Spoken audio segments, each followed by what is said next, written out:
problem is that Pirate doesn't have that type of audience. It's like Tommy Innit getting bullied about his AI shit, right?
何がここかな。なんか座ってください。いや、そんなことない。映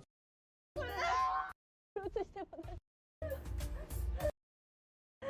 じゃあ行きます。失礼します。こんにちは。遊びに来ました。あ、T シャツ着てくれてる。いい、とっても大丈夫。遊びに来た。遊びに来ました。来たくて名古屋に来たからね、ちょうど。マスクも持ってきてくれた。ほぼ。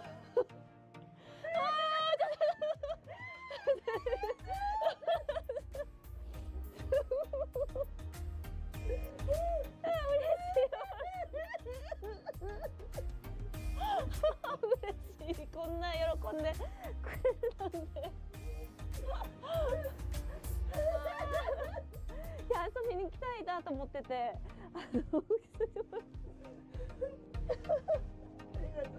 いや、いつもありがとうございます。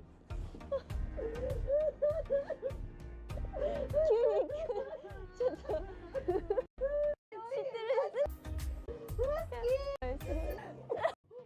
いや、ちょっと飾ってくれてると思って。全部取りてかない顔したら。いや、ちょっと大丈夫。どこに書こうかな。なんか座ってください。どうしよう。本物。うわー、ちっちゃ、顔ちっちゃ。ここかな。そうに今日本に行ってた。はい。すみません、この間、本当。ね、ちょっと一回行きたいなと思ってて。来させてもらって。みんなでちょいちょいリポをくださるから来るにとか言ってて、そんなわけないってとか言って。ちょっとに。いや、たまたま1年ぶりぐらい来たんだけど。本当に？びっくりした。すごい。さっきまで本当にちょうどね見てたんだよね、WW ネットワーク見て。あら。もうちょっと待って、本当にちょっとどうしよう。いや、ほんまにちょっとお邪魔しようと思って。本当ですか？ちょっと店長に電話してもいいですか？店長に電話する。店長間に合わんから。いつも本当に元気もらって。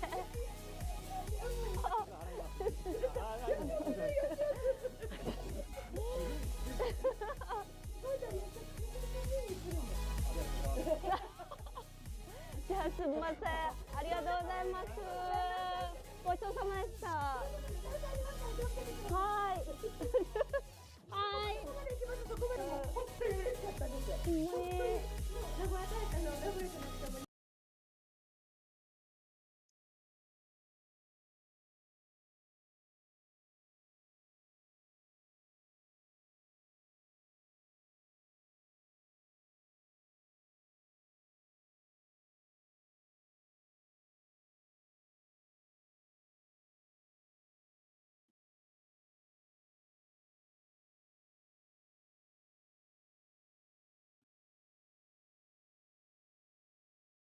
Today's content, I really don't know.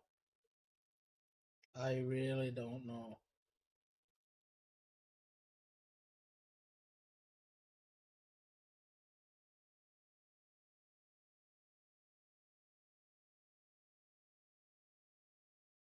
Give me a second.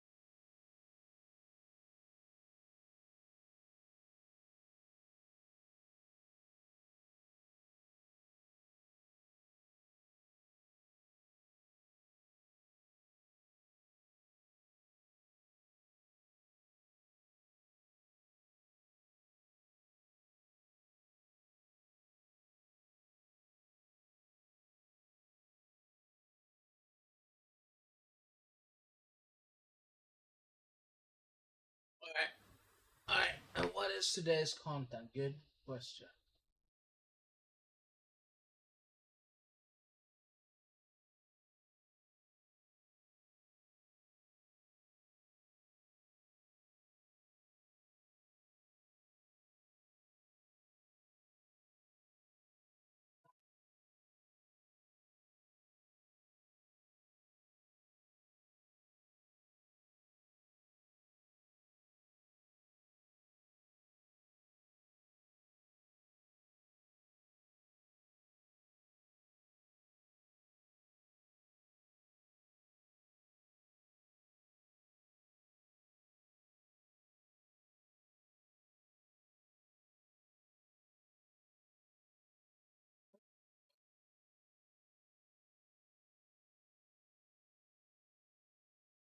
Yeah, I don't know what to watch, to be honest, man.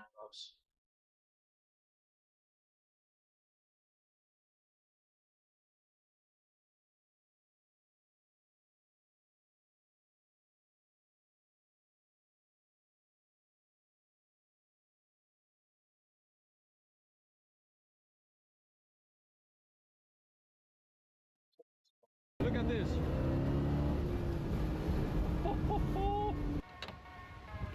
And there we've got the 7-liter V8. And the thing moves. King of the North. Anyway.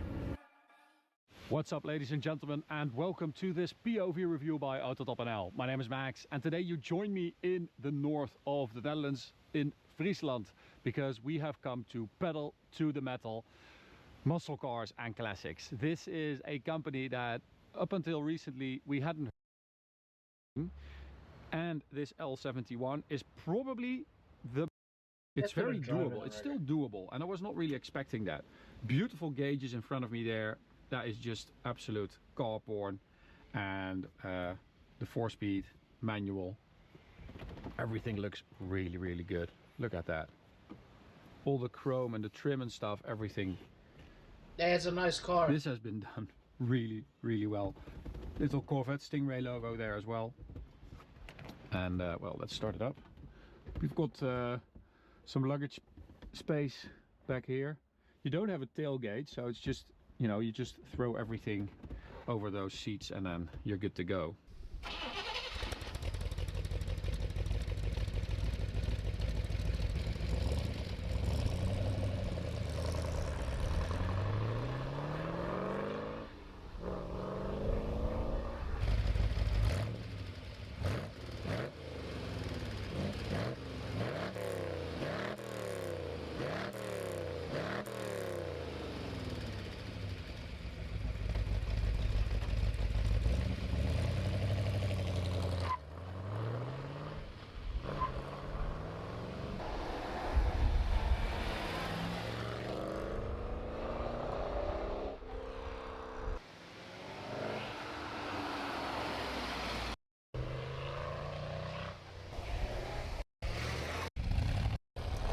We're going to go for a drive here, so let's start it up.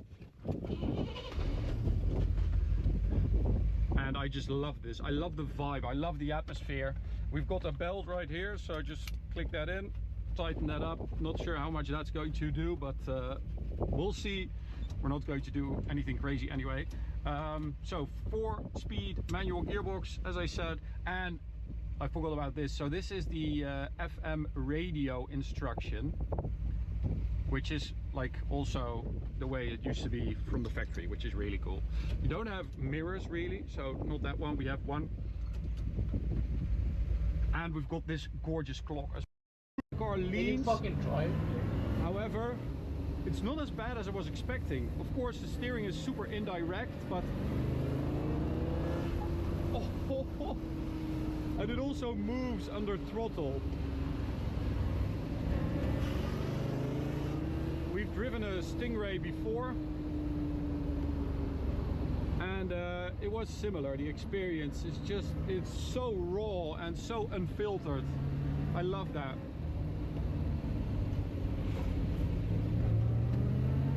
So 435 brake horsepower in a 1500 kilo car is just, that's still considered to be, you know, plenty to today's standards. And because you have 4 gears, they are pretty long, but once this thing gets going, this engine, it's seriously powerful and it sounds really good. But look at this. Brakes are also period correct, so of course you do have to take that into consideration. It's very windy. It always is here in the north of the Netherlands. Interesting, really.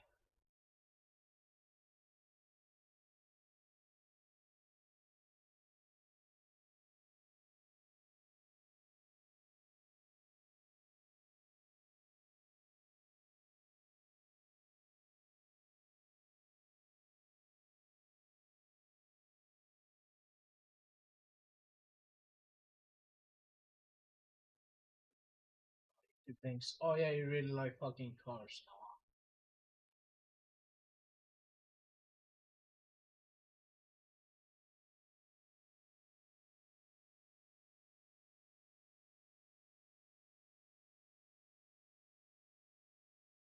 Yeah, only cars.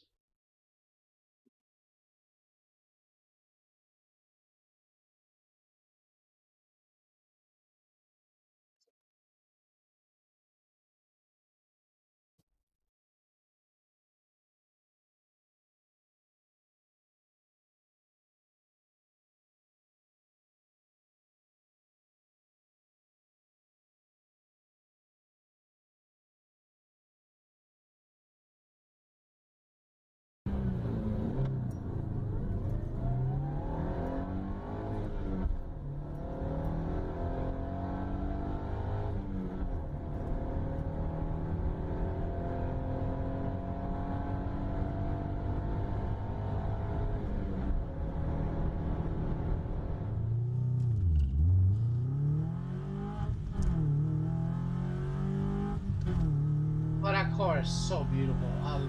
I can't get enough of this car.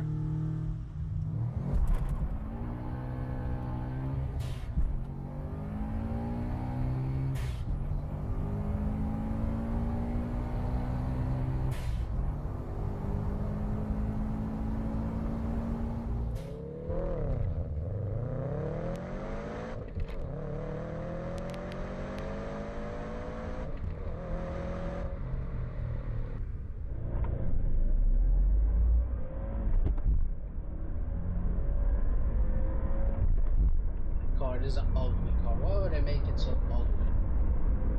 I'm not like this car.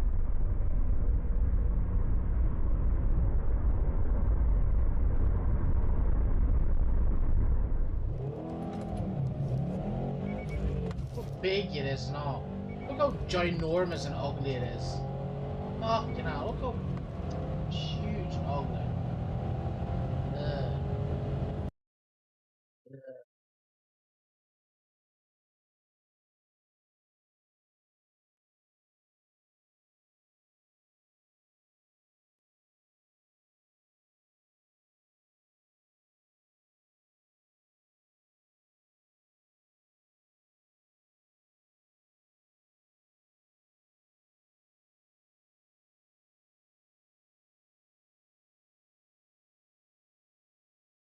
Almost everything you do in Diablo 3 relies on your weapon damage. Your melee attack scale of your weapon damage, your magical spell scale of your weapon damage, and even your summon scale of your weapon damage. So if weapons are such an important part of the game, what would happen if you didn't use one? Is it even possible to beat the game this way? And why would anyone even? Hi, in this video I'm going to try and beat Diablo 3 without a weapon. I'm not allowed to have any weapon equipped, even if I don't use it to attack.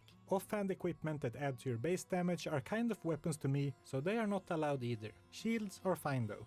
I chose the Crusader class for this challenge for 3 reasons. I thought a melee character would better suit the theme of this challenge, even though casters are just as heavily reliant on their weapon. I've never beaten the game with a Crusader before. And finally, I thought the Crusader had a few tricks up his sleeve for this challenge. It turns out I was wrong about this, but more on that soon. I began the game on normal difficulty just outside of New Tristram. I battled some zombies on the road, and while I was clearly hitting these zombies with my big metal shield, my starting skill Punish scales off my weapon damage, just like the rest of them. As I was helping the town's guard fight off a horde of zombies, let's take a look at how damage works in this game. You have a flat damage value, which mainly comes from your weapon. Then there are a lot of ways to increase this damage, like increasing your character's primary attribute, your attack speed, critical hit chance, etc. But the pure damage from your weapon is always the base, so it's by far the most important factor for your damage output. However, even without a weapon, I did deal some damage. I guess my fist was good for a couple of points. And that was what I had to work with for this challenge. I leveled up to level 2 and unlocked Shield Bash, the third reason why I picked the Crusader. It mainly scales off your weapon damage like all other skills, but it also scales off your shield's block chance. Based off the wording of this skill, I thought I had found a loophole in the challenge. I was hoping that last part about my shield block might add flat plus to damage, but after some testing, it only further increases the damage multiplier of the skill. Which makes perfect sense, since that's how the other skills work. This was a bit of a setback for my plans right away, but for now my damage was fine anyway. I went out on a quest to clear the surroundings of zombies. I smashed some of them with my shield and mixed it up by bashing some with the shield instead. Then I went into the cathedral looking for Deckard Cain, who had gone there to investigate a star falling from the sky. After equipping a few pieces of gear, I started to look like a certain Marvel hero. I found Deckard Cain and rescued him from a giant skeleton with relative ease. I got a new shield as a reward, and I also unlocked the first skill rune. Runes are basically skill modifiers that you unlock as you level up, ranging from damage increases to adding status effects to sometimes even completely changing what the skill does. Back in town, I convinced the blacksmith to join me on my Kinda quest missed this by helping game, him Mangos, you know? kill his wife. I couldn't have done this without you. I'm in your debt. I went to a cemetery to look for the Skeleton King Leoric's crown. It was still early in the game, but I already started to notice my lack of damage. I fought 2 mini-bosses guarding the crown. First Mangalmaw, and then the Chancellor. I will not allow you to bring that monster Leoric back to this world. After defeating the Chancellor, I found the crown and went back to town. Well, I found the legendary helm, Leoric's crown, which is kind of funny because this was not the quest item I was looking for, which is also called Leoric's crown. The quest item is over here. I wasn't sure if this was a flavor win or a flavor fail, or maybe the Chancellor was a dirty item duper. I didn't end up using the legendary helm though, since it would lower my damage without any strength on it, and I needed every bit of damage I could get. After completing this quest, I unlocked the ability to craft gear. I didn't bother with doing anything right away, but the blacksmith can make all kinds of gear for you. This was going to be important later to keep my gear upgraded as I We progressed should start through the playing game. Diablo 3 At level again, 10, Mangos. I unlocked my first passive skill slot as well as the first 2 passive skills. One of them only works if you wield a one-handed weapon, and the other one lets you wield a two-handed weapon along with a shield but reduces your damage. What a cruel joke for this challenge. I saved a Templar from some cultists and helped him get revenge on one of his allies who You had were a betrayed him for the Templar, dark John side. Dar, remember that? Betrayal can never be forgiven. He offered to join me, and I decided to let him because I was going to need all the help I could get. He was going to have to play by the same rules as me though, so no weapon for him either. Just a couple of armored knights punching bad guys. I tracked down the Skeleton King, and oh my, this was a grind of a boss fight. My defenses were good, so I wasn't really in any danger of dying, but he took so little damage from my attacks. I kept beating him with my shield over and over, and after about 5 minutes he finally went down. First boss completed, but at the same time I was starting to realize just how much of a grind this challenge was gonna be. He dropped some decent gear upgrades, including another Leoric's crown. This time it had a nice amount of strength on it, so I happily put it on. Now if I only could find a nice gem to put in it. I found the fallen star that Cain was looking for. It turned out to be a man who I helped back to town. There was this merchant in town who was going to be an important part of my strategy for this challenge, because he sells rings and amulets, and this time he had an amulet with the stat I was looking for, +2 damage. It doesn't look like much, but for a character without a weapon, rings and amulets are, as far as I know, the only source of increasing your base damage. The 2 to 4 damage on this amulet more than doubled my damage output, from just under 6 to almost 13. And with the gold to spare, I also bought one from my Templar friend. I went back to this merchant every time I was in town to check for upgrades. Buying a couple of plus damage rings would be a huge upgrade, since I had 2 fingers as opposed to just 1 neck. The damage increase was very noticeable, and I continued my adventure with newfound power and confidence. At level 12, I learned Blessed Hammer, the fan-favorite paladin skill from Diablo 2. It didn't deal as much damage as Shield Bash, but it had a great AoE coverage for a low mana cost, so I decided to swap my secondary skill. Soon after, I encountered my first treasure goblin. As a fellow loot goblin, it felt kind of bad to hunt him down and take his loot, but I'm sure he would have done the same if given the chance. On the next level, I unlocked Steed Charge, which wasn't going to help with my damage, but it made running between quest points a little bit faster. I also unlocked a usable passive skill, which was nice. I retrieved a part of the fallen Starman's sword from a cave and encountered Magda, my least favorite character in the entire Diablo franchise. After retrieving the second part of the sword, I went back to town.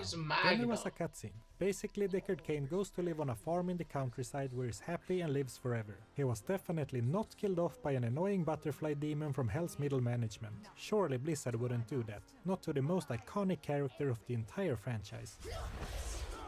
Anyway, just like Frodo in The Lord of the Rings, I needed to pass through a cave with a giant spider to continue my quest. The Spider Queen was just a bump in the road, but she did drop a nice rare amulet. While it didn't increase my damage any further, it came with some nice defensive bonuses on top of the damage. And immediately after that, I found a big upgrade from my merchant friend in town. A ring with 3 to 6 damage. Luckily he sells as many copies of an item as you want, so with the gold to spare I bought 4 of them. Equipping 2 of these rings took my damage from 20 to over 50, and my Templar's damage from 15 to 40. This was a big spike in my damage output, and for a while it almost felt like I was playing a normal character. In fact, I felt so powerful that I decided to increase the difficulty setting to hard. I could always lower it back down later, and I figured it would be nice with some bonus experience while I had the opportunity. Thanks to the damage upgrade and the AoE of the Blessed Hammer skill, I could handle large groups of enemies relatively easily, even on hard. But strong elite enemies started to become a real threat. I know I just increased the difficulty, but this elite was by far the most dangerous enemy that I had encountered so far. I made my way to a place called the Halls of Agony, which looked like hell itself. The area was mostly no problem, apart from some of the aforementioned elites. I shortly found myself at the first act boss. Let's take a quick look at what my character looked like before entering the fight.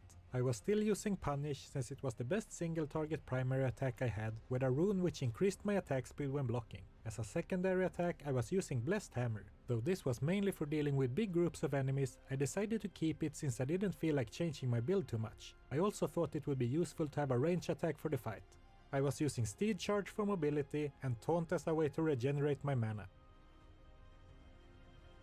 For my final skill, I had been using Laws of Valor for the slight boost to my attack speed, but for the boss fight I temporarily swapped it out for Laws of Justice to boost my resistances. As for my passive skills, I stuck with Righteousness to boost my mana, and as I had just unlocked another passive skill slot, I took Fanaticism to help me attack faster with Punish. As for my gear, I really nothing missed this special game, was going on except a legendary helm and the very important damage jewelry. I did go to the blacksmith to craft some rare equipment to replace the few magic items I was still using, mainly looking for as much plus to strength as possible, because as important as base damage was, getting strength on as many pieces of armor as I could was also a big part of my damage output. Overall, I was feeling pretty decent, but to humble my confidence a little, I equipped this random magical hammer from my inventory and immediately 5x'd my damage. That helped, and suddenly I felt like I had brought a toothpick to a sword fight. The first act boss is a staple character of the Diablo series, the Butcher. How boss fights work in Diablo 3 is that you're locked in the area with the boss, so you can't escape if you notice that things aren't working out. It is a fight to the death. The areas are also designed so that you can't really hide or seek shelter very easily, and in the case of the Butcher, the floor sets on fire every now and then.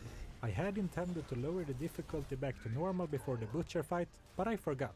Though it turned out that I worried for nothing. Even when standing on the burning floor as he was attacking me, he could barely hurt me. Well, I Doesn't could even do barely hurt him damage. either, but his health wasn't regenerating. It took a few minutes, but the butcher was defeated on the first try, and it was a decisive victory. As a reward, the butcher dropped a legendary Crusader shield for me. I don't know the legendary items of this game that well at all, so identifying this was quite exciting. The shield was a nice upgrade in stats, and it also had a secondary stat to boost my Blessed Hammer skill. Needless to say, I was quite happy with this find. Starting Act 2, I went straight to the jewelry merchant to check out his goods. He did have a 3 to 6 damage amulet for sale, which was more than the one I was using. It would hurt to lose those defensive stats, but I really needed to grab all of the damage that I could. Just upgrading the 2 to 4 amulet to the 3 to 6 one increased my damage from 58 to 65. And right after leaving town, a random enemy dropped some legendary shoulder armor. The special ability doesn't seem all that useful to me, but they were still a decent upgrade in stats. What a great way to start the new act.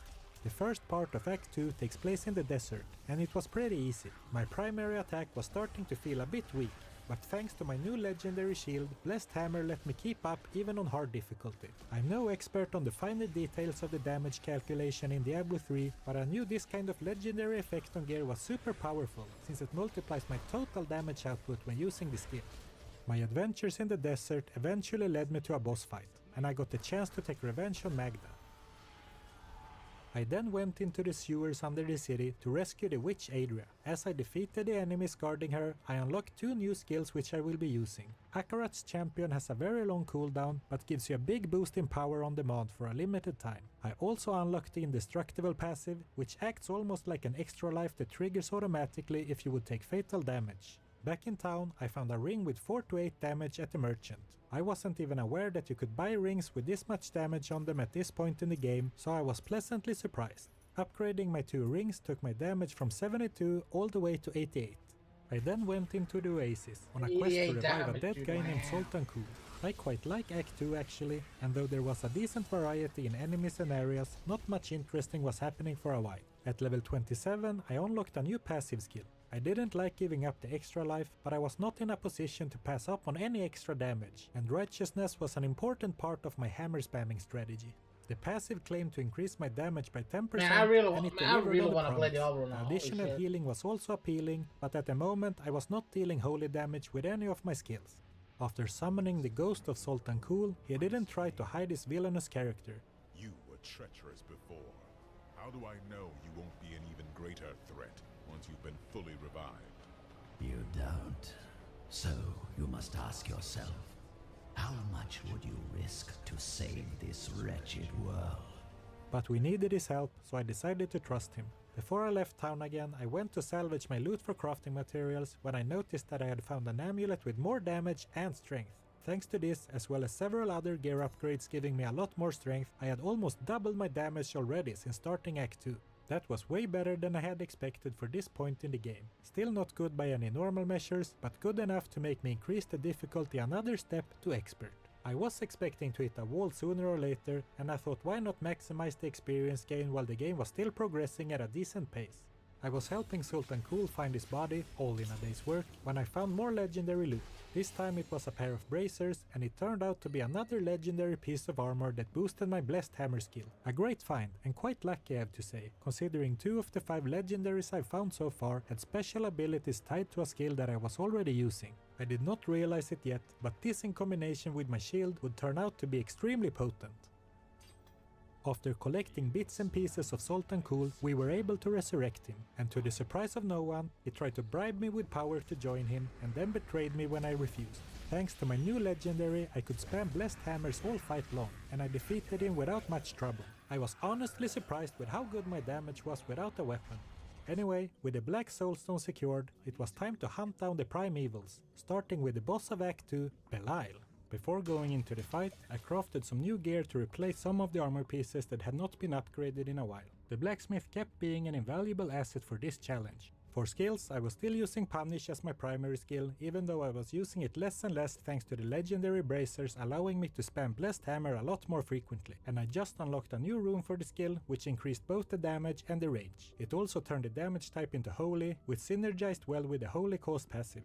As for my other skills, I swapped in Consecration for some extra healing, and once again I swapped out Laws of Valor for Laws of Justice. It might be flashbacks from being completely stuck on Belial on the hardest difficulty of Diablo 3 when the game first was released, but I have always had big respect for the damage that he can dish out. Finally, I was using Steed Charge for mobility and Akarat's Champion for the damage buff. For my passive skills, I swapped out Righteousness for Vigilant since I didn't need the additional mana against a single boss thanks to the bracers, then Holy Cause for the damage and the healing from holy damage, and finally Indestructible for the extra life. The fight started off easy. First with just some of his henchmen and then his weak humanoid form. Once defeated, he turned into his true self. The camera zoomed out and the real battle began. There was just a small platform for me to stand on, and Belial has some hard to dodge attacks, but I might have overestimated Belial, or maybe I overprepared, because he didn't stand a chance. Well, he stood for quite a while actually thanks to my underwhelming damage, but it was not a close fight.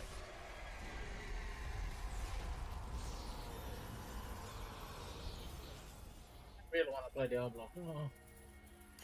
Belial dropped another legendary Crusader shield for me. This was of course exciting, but I was also very reluctant to replace the legendary effect of my current one. The stats were very tempting, but I just couldn't give up the power boost of my current shield. Besides, I was never a big fan of the Blessed Shield skill. After that slightly disappointing boss fight, I once again increased the difficulty, now up to Master. I then traveled to the third act where I found myself going straight into battle. Bastion's keep was under siege and I helped the soldiers fight off the demon invaders and light their signal beacons. There were a lot of demons everywhere, and after lighting all of the signal beacons and helping the soldiers raise their catapults, I went to clear out the rest of the keep. Things were starting to get a lot more dangerous now, between enemies who exploded themselves to deal a big burst of damage and dangerous elite enemies. I triggered the extra life from my passive several times while clearing out the areas below the keep. For fun, I decided to craft the best one-handed weapon available at my current level to see where I was at. And wow. The gap between my damage and what it could have been had increased a lot since last time I checked, with my damage increasing roughly tenfold by equipping the weapon. Oh well. So before leaving the keep to go after the next of the primevals, I again did what I could to upgrade my gear. I had unlocked the ability to craft jewelry in town, but it required gems, which I had very few on. I decided to give it a try anyway and got a pretty nice ring giving me a decent damage upgrade. I spent the last of my crafting gems trying for another ring, but that one ended up being terrible. I also crafted some more shoulder armor, hoping for a strength upgrade, but I was quite unlucky and didn't see a single strength roll in 4 crafts. I didn't want to use up all of my crafting materials, so I took the loss and moved on. With the keep secured, I was now moving out onto the open battlefield. The game must have felt bad for me after my failed crafting, because outside of the keep I found a nice upgrade to my shoulder armor, allowing me to break 300 damage for the first time. I was looking for Asmodan, the next primeval and the boss of Act 3. There were some obstacles on the way though, like this nasty elite boss pack that killed me while I was trying to destroy something for a quest. I was partially to blame for getting caught in the frozen explosion, but elite boss packs had the potential to be really dangerous. They spawned with 2 abilities for now, and when they got a combination of movement disruption and some kind of burst damage, they could take me down really quickly. I got my revenge and made my way to a demon gate to a place called the Edge of the Abyss. That sounded like a terrible place to be, but Tyrael insisted that we went in. A boss fight was waiting for us on the other side, against a big monster called Siegebreaker. I began by trying to punch him with a regular attack a few times. Blessed Hammer was better though, and by that I mean that I could at least see his health bar changing. My character was in a weird spot where everything took a long time to kill, but bosses were not dealing nearly enough damage to kill me. So boss fights were really more boring than anything else. Siegebreaker was defeated within a few minutes, and I began my journey down into the depths of the Ariat crater. While bosses couldn't outdamage my defenses, other enemies certainly could. I managed to keep myself alive, but honestly it was purely thanks to the extra life from my passive, which had started to trigger more and more often against elite enemies. Desperate for upgrades, I tried crafting another ring as I had found a few more gems. Well, I guess I was constantly desperate for upgrades during this challenge, but I got a nice ring anyway, especially compared to my worst one. I also checked in with the merchants, and one of them had an amulet with a lot of damage on it. It didn't have much else to offer, but it made my damage jump from 380 to 430. It was kind of funny. Every time I felt like I was falling too far behind and started consider lowering the difficulty back down, I usually found some decent upgrade shortly after to keep me going. I was starting to think that the game wanted me to suffer, but just enough so that I wouldn't back down and make things easier. I found a new legendary helm, the Broken Crown. It was a small upgrade in stats, but the legendary abilities seemed really useful. I could really use some more gems, and rubies in particular. All gear can have plus to strength, but some items can have sockets too, and having several high-level rubies in my gear could be a great way to increase my strength further. I wasn't explicitly going to hell, but I was traveling mostly downwards. There were eternally suffering creatures in the background and fire and demons everywhere, so one could speculate. A spider lady called Cydia introduced herself. I suppose I should introduce myself. She was another henchwoman of the Primevals, and she seemed to be running this place. But she left again as quickly as she made her appearance. Another couple of areas deeper, she returned. But I summoned my hammers for a few minutes and the fight was over. Back in town, I checked my loot and found a belt. It had some really nice primary stats, but it also had the most thorns damage I had seen on a piece of armor so far. I meant to talk about thorns damage at some point during this challenge, so let's do that now. Thorns damage is dealt back to enemies when they hit you. When I initially planned this challenge, I was considering using it as a way to deal damage without a weapon.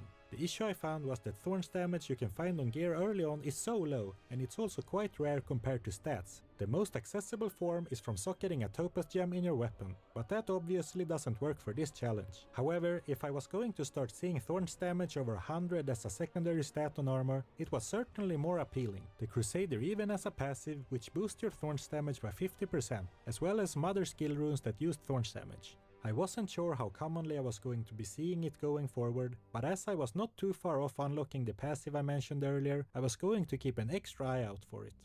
Shortly after, I faced Asmodan. I have been complaining about boss's damage so far, but Asmodan did land some big hits on me with one of his spells. If he would have used that one more frequently, or if his other abilities weren't so bad, he might have been a problem. Now most of the battle was me running around trying to dodge his most dangerous spell, while casting hammers as often as I could. I did beat him on the first try, and while he was the toughest act boss so far, he was nothing compared to some of the random elite monsters that I fought on my way down here. He dropped a legendary Crusader shield. It was the same one that I already found that had a legendary ability that boosted Blessed Shield. Now the stat increase was starting to look a bit too good to pass up. I wasn't sure which setup to go with, so I did some testing and found them to be of similar power, with Blessed Shield maybe slightly stronger. It was also a new skill that I hadn't really used before in this challenge, so I decided to make the swap. With my new gear setup, I went to the heavens of Act 4 and immediately regretted my decision. Act 4 started with a boss fight against a demon, and when it was alone, Shield Throw did not feel at all as good as Blessed Hammer. It felt clunky, had mana problems, and there was a chance I could miss my target. Against small groups of 3 or so enemies, Blessed Shield was awesome, thanks to the Shattering rune which could bounce back and forth between them several times. But as great as Blessed Shield was in that particular situation, Blessed Hammer was much better against big hordes of enemies and against single targets. Luckily, I had kept my old shield in the stash, and I quickly swapped back to my Blessed Hammer setup. I was just about to fight another boss, and Blessed Hammer felt as good as ever. It was starting to look like we were going to stick together until the end, unless I found some really good legendaries. Act 4 isn't as long as the other acts, and I haven't played the campaign in a while. I remember this act as being fun and unique. Not many games have you go to heaven and help angels fight off invading demons. But when I played through it now, it felt kind of generic, and a lot of the act felt like filler between boss fights.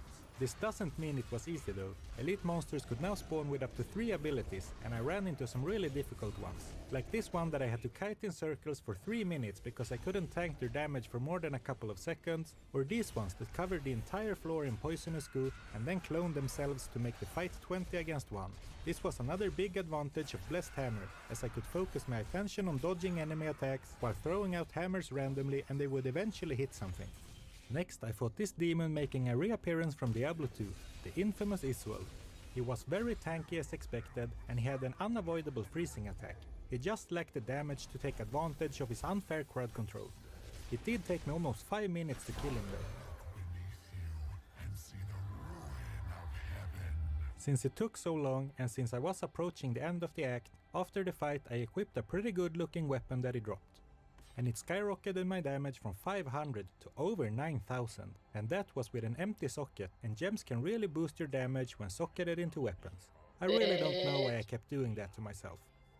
Shortly after, I stood before the final fight against Diablo himself. Boss fights have somehow felt relatively easy so far in this challenge, so I increased the difficulty one final time to Torment 1. The Torment difficulties are really meant for the endgame, so this was hopefully going to be a challenge fit for Diablo. I started the fight by trying to give him a normal punch with my shield for fun. Nothing seemed to happen. But then I cast my Blessed Hammer and still nothing seemed to happen. Despite my low damage, the fight started off being not too hard. His most dangerous attacks were his AoE fireball that burned the ground and when he grabbed me and shouted at me. Both could be avoided with good movement, so I got hit by them many times, but he was standing still a lot between his attacks for some reason, so I had plenty of time to recover between getting hit. After hammering down about a third of his health, phase 2 of the fight began. And this phase was a real struggle. Shadow Diablo is very similar to phase 1 Diablo, so he wasn't the issue. The issue was my Shadow clone. He is supposed to be a copy of my character, but that guy is clearly using a weapon, so I would like to file an official cheating complaint against Diablo.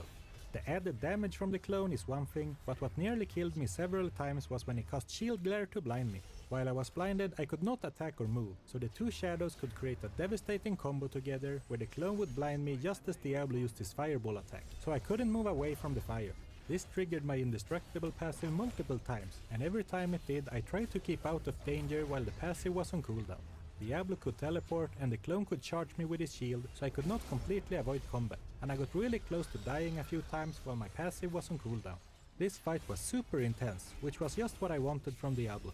I eventually managed to beat the second phase after taking down a total of 3 Shadow clones and finally Shadow Diablo. I was released from the Shadow Realm and the fight entered the third phase. At this point I had been fighting Diablo for over 15 minutes, so the stakes were high because if I died now I would have to start the entire fight over.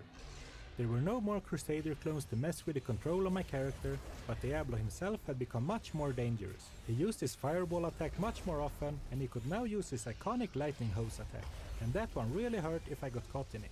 It did get easier to dodge once I'd seen the attack a few times, but when I did get caught in the attack it was difficult to outrun because of my low movement speed.